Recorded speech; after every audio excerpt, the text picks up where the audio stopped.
Hello, friends.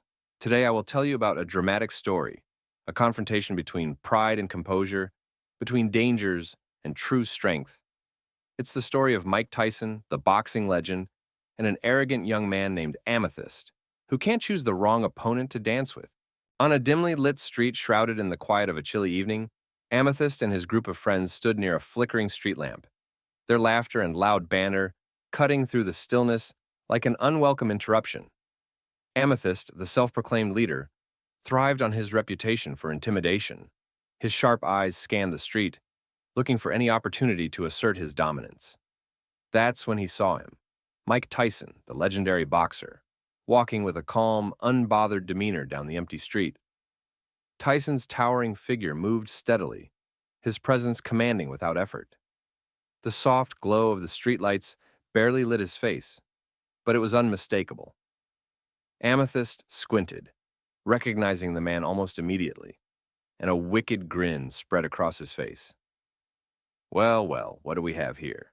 He muttered loud enough for his friends to hear, gesturing toward Tyson with a jerk of his chin.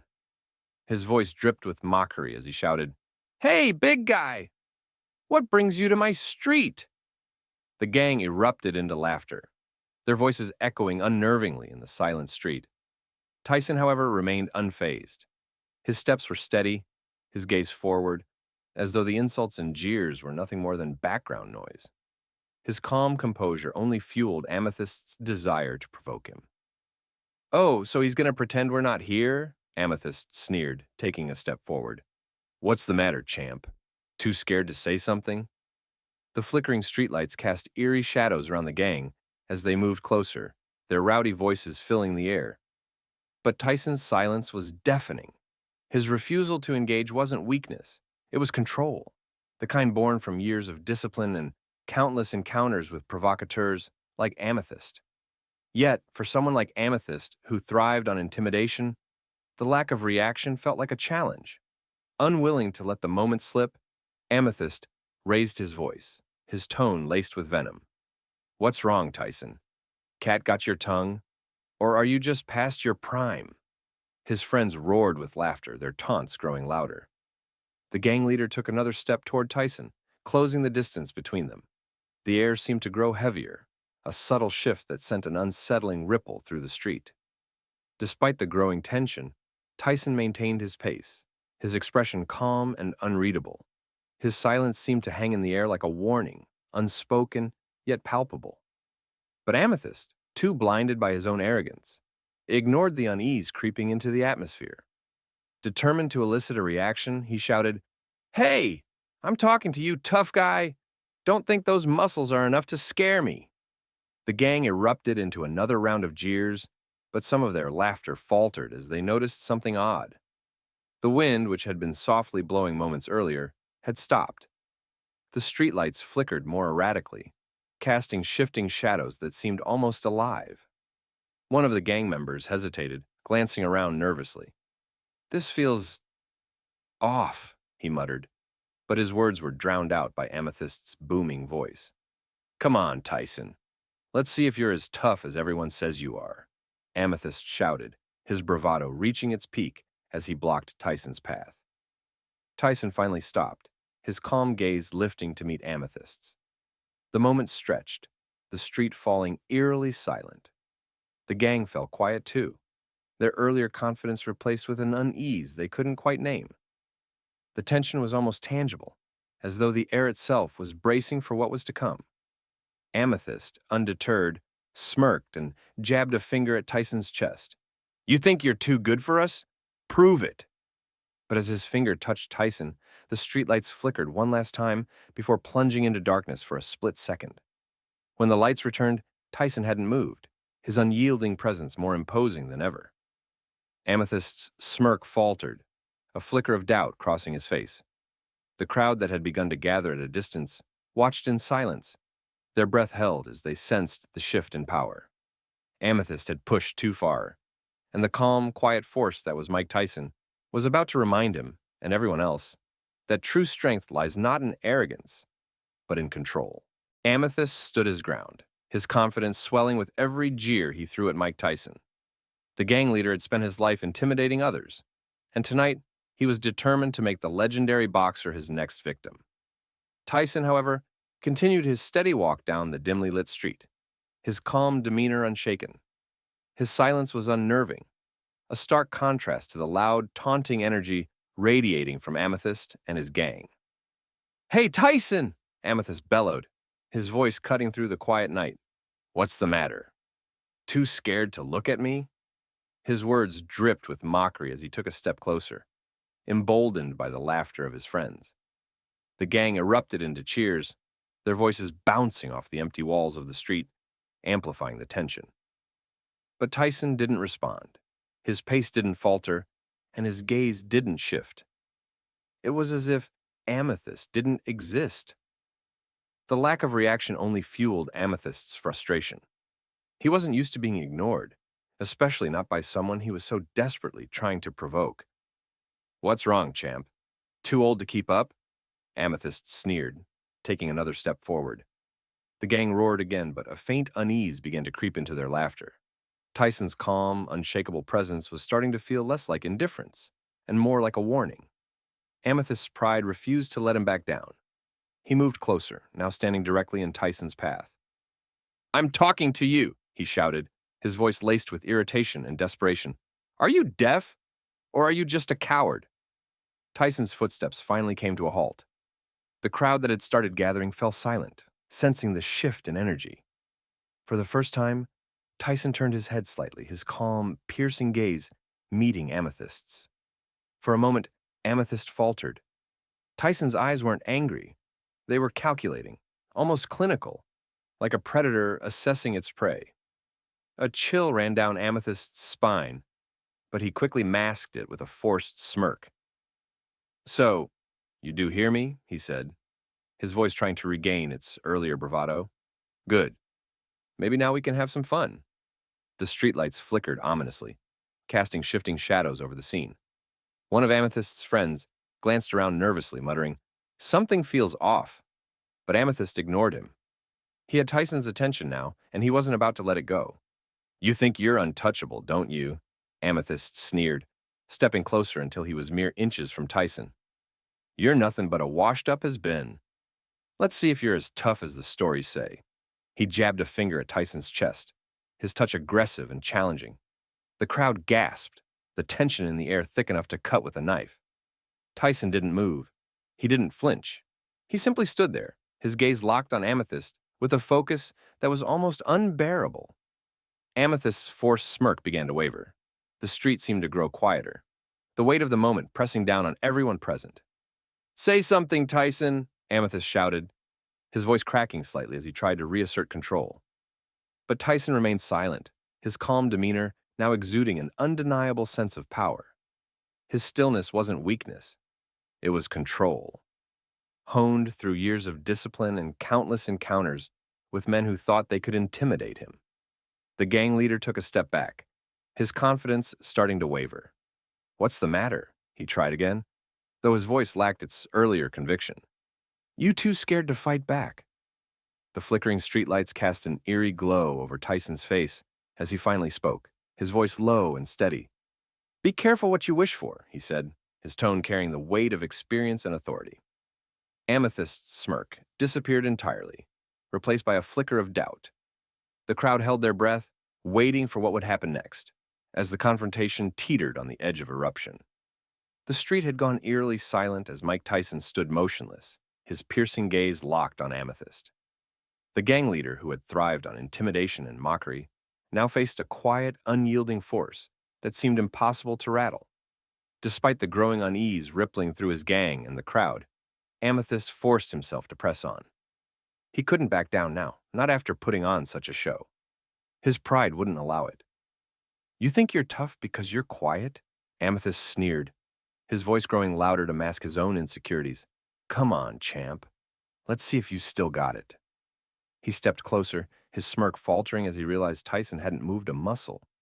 The streetlights flickered ominously, casting jagged shadows across Tyson's face, making his calm expression all the more intimidating. Amethyst jabbed his finger into Tyson's chest, hard and deliberate. "Say something," he barked, his voice tinged with desperation. But Tyson didn't flinch. His body didn't shift an inch, as though Amethyst's aggression was nothing more than a faint breeze against a mountain. The crowd gasped collectively, the tension now thick enough to suffocate. The gang, who moments ago had been jeering and cheering, had fallen deathly silent, their bravado replaced by unease. Amethyst's smirk turned into a scowl. He grabbed Tyson's arm, trying to provoke a physical reaction. "What's wrong, Tyson? Afraid to fight back? Maybe you're not the legend everyone thinks you are?" His voice cracked slightly, betraying the cracks forming in his confidence. But Tyson's calm, steady gaze remained locked on him, unyielding and cold. Then, in a flash, everything changed. Tyson moved so quickly it seemed impossible. His hand shot out and grabbed Amethyst's wrist with a vice-like grip. The crowd barely had time to register what had happened, before a loud crack echoed through the air as Tyson twisted Amethyst's arm with precision and power. Amethyst let out a scream of pain, his knees buckling beneath him as he dropped to the ground. The gang froze, their faces pale with shock. They had never seen their leader brought down so effortlessly. A few of them instinctively stepped back, their earlier bravado now completely gone. The crowd erupted into murmurs and gasps, their anticipation turning into stunned awe. Tyson stood over Amethyst, his face calm but unrelenting, his grip still firm on the gang leader's wrist. "You wanted my attention," Tyson growled, his voice low and steady, yet carrying a weight that silenced the murmurs around him. "Now, you've got it." His words cut through the night like a blade, each syllable a cold reminder of the power he held, not just in his body, but in his presence. Amethyst writhed in pain, his free hand clawing at the ground as he tried to break free, but it was useless. Tyson's grip was unyielding, and his gaze bore down on him with the intensity of a predator. "This is what happens," Tyson continued, his voice calm but filled with authority, "when you don't know your limits." The gang, paralyzed with fear, exchanged uneasy glances. One of them muttered, "We need to get out of here," but none of them dared move. The crowd, now fully invested in the spectacle, began whispering amongst themselves. "He barely even touched him," one man said, his voice a mix of awe and disbelief. An elderly woman clutched her handbag tightly and whispered to her friend, "This is why you don't mess with men like Tyson. He's not just strong, he's controlled." Tyson finally released Amethyst's wrist, letting the gang leader collapse onto the pavement. Amethyst gasped for air, clutching his arm and glaring up at Tyson, but the fire in his eyes had dimmed. He no longer looked like a leader or a bully, just a broken man who had picked the wrong fight. Tyson stepped back, his calm demeanor unchanged, as the crowd erupted into cheers and applause. Amethyst's gang took another step back, clearly unwilling to risk Tyson's wrath. Tyson, with his towering presence and unmatched control, didn't even glance at them. Instead, he addressed Amethyst one last time. "Next time you think about running your mouth," Tyson said, his voice firm but measured, "remember this moment. Respect is earned, not demanded." As Tyson turned and walked away, his steps deliberate and unhurried, the crowd parted for him like waves. Amethyst remained on the ground, his ego shattered and his pain evident. The streetlights flickered again, casting Tyson's shadow long and foreboding as it disappeared into the night. For Amethyst and everyone watching, the message was clear. Tyson's strength wasn't just in his fists, but in his ability to dominate without losing control. It was a lesson none of them would forget. As Amethyst crumbled to the ground, clutching his arm in pain, the crowd that had gathered to witness the confrontation erupted into murmurs and whispers. The gang leader, who had strutted into the scene with arrogance and dominance, now lay on his knees, completely humbled. The onlookers, initially drawn in by curiosity and the promise of entertainment, were now captivated by the sheer intensity of what they had just witnessed. The power dynamic had shifted so abruptly and decisively that even Amethyst's closest allies couldn't hide their shock. His gang, moments ago loud and boisterous, stood frozen in disbelief. Their earlier cheers had been replaced by wide-eyed silence, their faces pale with fear. One of them whispered, "This isn't going the way we thought," his voice trembling. Another nervously took a step back, glancing around as if searching for an escape route. They had seen Amethyst bully and intimidate countless others, But this time was different. This time, he had crossed a line he didn't understand. Meanwhile, the crowd began to stir. Whispers of astonishment rippled through the bystanders. "Did you see how fast he moved?" one man asked, his tone filled with awe. "He didn't even have to try," another replied. An elderly woman clutched her handbag tightly, leaning toward her friend. "That young man had no idea what he was getting into," she said in a hushed voice, shaking her head. "Tyson isn't just a fighter. He's a force of nature." Amethyst, still kneeling on the ground, tried to muster what little pride he had left. Gritting his teeth, he glared up at Tyson, though the defiance in his eyes was dimmed by the unmistakable flicker of fear. "You think you've won," he spat, his voice shaky and unconvincing. Tyson, towering over him, didn't flinch. His calm expression remained unchanged, and his silence spoke louder than any retort could. The tension in the air was suffocating, as if everyone present was holding their breath, waiting to see what Tyson would do next. One of Amethyst's friends, unable to take the pressure, leaned toward the others and muttered, "We need to get out of here. Now." The gang exchanged uneasy glances before slowly backing away, their earlier bravado completely dissolved. It was clear they wanted no part of Tyson's wrath. The sight of their leader brought to his knees was enough to make them rethink their loyalty and their courage. The crowd began to cheer, their initial apprehension giving way to admiration for Tyson's display of control and power. "That's what real strength looks like," someone shouted. A father turned to his young son, pointing at Tyson. "Remember this, son," he said. "Strength isn't about bullying. It's about standing up for what's right and knowing when to act." Tyson finally broke the silence, his voice calm but firm, as he addressed Amethyst directly. "You wanted my attention," he said, his words cutting through the noise of the crowd. "Now you've got it. And here's the lesson. Respect is earned, not taken by force." Amethyst's head lowered slightly, the weight of Tyson's words sinking in. The gang leader, who had started the confrontation so boldly, now looked small and defeated. With the crowd still buzzing with energy, Tyson turned and began to walk away. The streetlights flickered again as his silhouette stretched across the pavement, a silent reminder of the power and control he had just demonstrated. The onlookers parted to let him pass, their cheers and applause following him as he disappeared into the night. Behind him, Amethyst remained on the ground, his pride shattered and his gang scattered. The once feared leader had become a cautionary tale, a living example of what happens when arrogance meets true strength. The crowd dispersed, but the memory of what they had witnessed would linger long after the night had ended. Tyson had left more than just an impression. He had left a lesson in respect, discipline, and the quiet power of self-control. As Amethyst remained on the ground, clutching his arm and trying to salvage what little pride he had left, the piercing sound of police sirens echoed through the street.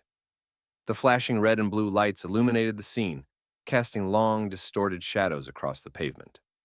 The crowd that had gathered shifted uneasily, their murmurs growing louder as two police officers stepped out of their patrol car and approached with measured authority. The older officer, a man with a firm but calm demeanor, immediately recognized the towering figure of Mike Tyson, standing amidst the commotion. His expression softened slightly as he addressed Tyson with a respectful nod. "Mr. Tyson," he began, his tone professional yet deferential, "we received reports of a disturbance. Can you explain what happened here?" Tyson, ever composed, turned to face the officer. His voice was steady and low as he recounted the events, his words direct and concise. "He started it," Tyson said, gesturing toward Amethyst, who still knelt on the ground, visibly humiliated. "I gave him every chance to walk away, but he didn't take it." The officer nodded, his eyes narrowing as he turned his attention to Amethyst. Before the officer could speak, Amethyst suddenly found his voice, though it was tinged with desperation. "He attacked me!" he shouted, his words shaky and unconvincing. "I didn't do anything!" His protests, however, fell flat. The crowd murmured disapprovingly, and the younger officer, a sharp-eyed woman who had been observing silently, stepped forward. "We've had complaints about you before," she said coldly, her gaze locking onto Amethyst. "This isn't the first time you've caused trouble." Amethyst's gang, sensing the tide had fully turned, began to retreat into the shadows. One of them muttered under his breath, "Let's get out of here before we're next." they quickly dispersed, leaving Amethyst alone to face the consequences of his actions. The once rowdy group of troublemakers had been reduced to silent spectators. Their courage evaporated in the face of Tyson's quiet dominance and the police presence. The officers approached Amethyst, and the older one spoke firmly. "You're coming with us," he said, reaching for his handcuffs. Amethyst resisted weakly, his voice rising in a mix of anger and fear. "This isn't fair. He's the one you should be arresting." But his protests were ignored. The metallic click of the cuffs was a sharp reminder that the law was no longer on his side. As the officers hauled Amethyst to his feet and led him toward the patrol car, the crowd began to cheer. Their earlier silence had given way to admiration for Tyson and a sense of justice being served. "That's what happens when you mess with the wrong person," someone called out. A father in the crowd leaned down to his young son and said, "This is what strength looks like, son. It's not about fighting. It's about knowing when to stand firm." The younger officer turned to Tyson, her tone now one of respect. "Thank you for keeping the situation under control, Mr. Tyson," she said. "We'll take it from here." Tyson nodded, his expression calm and composed, as if the entire confrontation had barely affected him. He didn't seek praise or acknowledgement. He had done what he believed was necessary, nothing more. As the patrol car pulled away with Amethyst inside, his face pressed against the window, the crowd erupted into applause. Tyson stood for a moment, letting the cheers wash over him, though he remained stoic. Finally, he turned to the crowd and spoke, his voice firm but kind. "Respect and responsibility," he said, addressing them like a teacher giving a lesson. "That's what we need to teach the next generation. That's what matters." With those final words, Tyson turned and began to walk away, his steps slow and deliberate. The streetlights flickered again, their soft glow following him as he disappeared into the night. The crowd slowly dispersed, their conversations buzzing with excitement and admiration for what they had witnessed. Tyson hadn't just diffused a dangerous situation. He had delivered a powerful lesson in humility, discipline, and respect. For Amethyst and everyone present, it was a moment they would never forget. Tyson had shown them that true strength lies not in arrogance or brute force, but in restraint, wisdom, and the courage to stand up for what is right.